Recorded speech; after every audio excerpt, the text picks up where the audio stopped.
ഒരു കാലത്ത് കടൽ മനുഷ്യരെ രാജ്യങ്ങളുമായി ബന്ധിപ്പിച്ച വഴിയായിരുന്നു. ഇന്ന് അതേ കടൽ യുദ്ധത്തിന്റെ അതിർത്തിയായി മാറിക്കൊണ്ടിരിക്കുകയാണ്. തിരമാലകളുടെ മീതെ സഞ്ചരിക്കേണ്ട കപ്പലുകൾക്ക് ഇനി ഭീഷണി കൊടുങ്കാറ്റല്ല, മനുഷ്യന്റെ രാഷ്ട്രീയം തന്നെയാണ്, സ്വാർത്ഥത തന്നെയാണ്.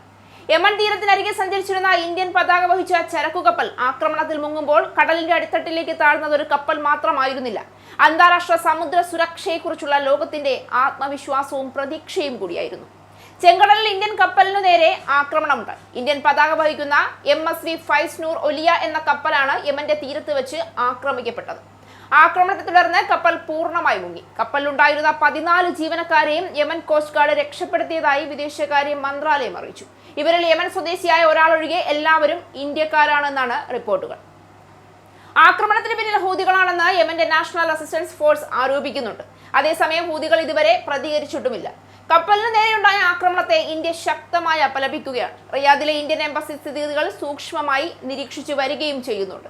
രക്ഷപ്പെടുത്തിയ ജീവനക്കാരുടെ സുരക്ഷ ഉറപ്പാക്കാൻ യമൻ അധികൃതരുമായി എംബസി നിരന്തരം ബന്ധപ്പെടുന്നുണ്ട്. ജീവനക്കാരെ രക്ഷിച്ചതിന് യമൻ അധികൃതർക്ക് വിദേശകാര്യ മന്ത്രാലയം നന്ദിയും അറിയിച്ചു. മേഖലയിൽ വാണിജ്യ കപ്പലുകൾക്ക് നേരെയുള്ള ആക്രമണങ്ങൾ തുടരുന്നതിൽ ഇന്ത്യ ആശങ്ക പ്രകടിപ്പിച്ചു. ആക്രമണം ഉടൻ അവസാനിപ്പിക്കണമെന്ന് ആവശ്യപ്പെട്ട ഇന്ത്യ മേഖലയിലെ അന്താരാഷ്ട്ര ജലപാതകളിലൂടെ അന്താരാഷ്ട്ര നിയമങ്ങൾക്ക് അനുസൃതമായി കപ്പലുകൾക്ക് സ്വതന്ത്രമായി സഞ്ചരിക്കാൻ കഴിയണമെന്നും കൂട്ടിച്ചേർത്തു. പ്രകോപനമില്ലാതെയാണ് MSV ഫൈസ്നൂർ ഒലിയവയ്ക്കു നേരെ ആക്രമണം ഉണ്ടായതെന്നാണ് കേന്ദ്ര തുറമുഖ ഷിപ്പിംഗ് ജലഗതാഗത മന്ത്രി സർബാനന്ദ സോനോവാൾ എക്സിൽ കുറിച്ചത്.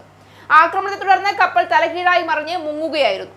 14 ജീവനക്കാരെയും യമൻ കോസ്റ്റ് ഗാർഡ് രക്ഷപ്പെടുത്തി സുരക്ഷിതമായി മോഖ തുറമുഖത്ത് എത്തിക്കുകയാണ് ചെയ്തത്. യാതൊരുവിധ പ്രതിരോധ സംവിധാനങ്ങളും ഇല്ലാത്ത കപ്പലിനു നേരെയുണ്ടായ ആക്രമണത്തെ ഇന്ത്യ ശക്തമായി അപലപിക്കുമെന്ന് പറഞ്ഞ മന്ത്രി ഇന്ത്യക്കാരുടെ സുരക്ഷ പ്രധാനമാണെന്നും കൂട്ടിച്ചേർത്തു.